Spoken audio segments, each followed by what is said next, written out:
Quelles sont les expertises du trésorier aujourd'hui? Pour moi, le trésorier est avant tout un financier, mais un financier avec des compétences et une expertise particulière.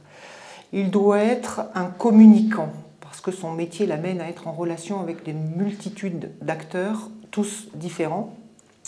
Il doit faire preuve d'une certaine rigueur. La trésorerie, c'est un métier de chiffres, et le trésorier doit assurer la sécurité des opérations de son département.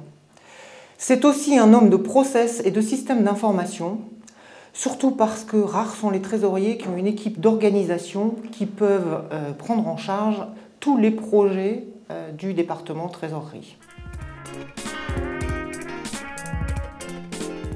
La fonction du trésorier a énormément évolué ces dernières années au sein des entreprises. Évolution en termes de responsabilités qui sont confiées aux trésoriers.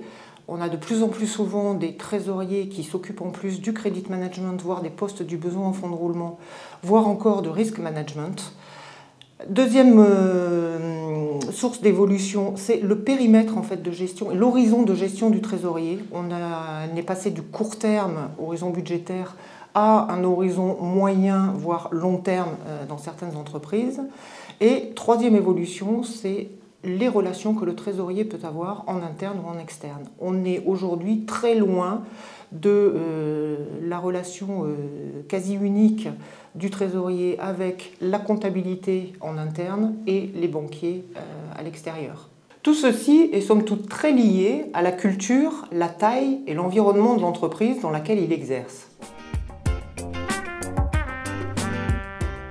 Quels sont les outils sur lesquels le trésorier peut s'appuyer pour remplir sa mission? J'ai l'habitude de les classer en fait en 3 catégories. Première catégorie, les outils du cash management. On le retrouve, la gestion des positions, les connexions bancaires, le netting, tout ce qui concerne la gestion au quotidien pour le trésorier. Deuxième catégorie, les outils de gestion des risques. Gestion du risque de change, gestion du risque de taux, gestion du risque de contrepartie. Et troisième catégorie, les outils que j'appelle outils administratifs, avec en tête de liste Excel, mais qui vont permettre au trésorier de gérer toutes les tâches administratives de suivi en fait, qu'il peut avoir à faire. Donc, notamment le reporting de trésorerie, ou la gestion des pouvoirs bancaires, ou encore la gestion des cautions et des garanties bancaires.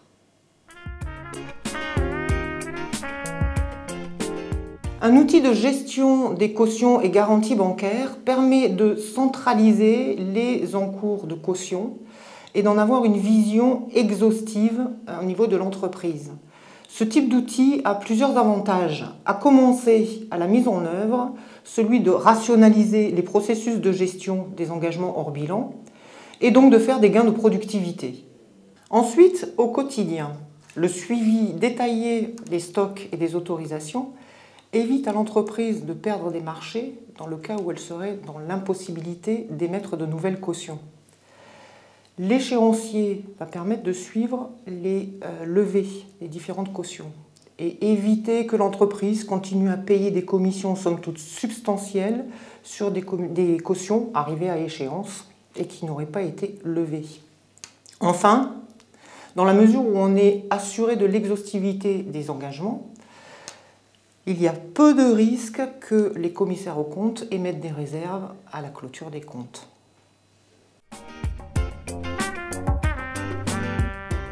Quelle est la valeur ajoutée du trésorier au sein de l'ADAF? Pour répondre à cette question, il faut revenir aux responsabilités de base du trésorier, qui sont les suivantes. D'une part, assurer la liquidité de l'entreprise. D'autre part, protéger le patrimoine de cette entreprise. Pour mener à bien en fait, ces responsabilités, il faut donc que le trésorier soit en mesure d'anticiper sur les flux futurs, d'emprunter à moindre coût, de placer au meilleur taux, et de couvrir les risques auxquels l'entreprise pourrait être exposée. Plus simplement, le trésorier doit veiller à ce que l'entreprise ait les moyens de ses ambitions. Alors bien qu'il soit difficile de convaincre les dirigeants et les actionnaires parce que peu de trésoriers ont la possibilité de mettre en place un système fiable de suivi de leur performance. Moi, je pars du principe que la valeur ajoutée du trésorier est dans chacune de ses activités.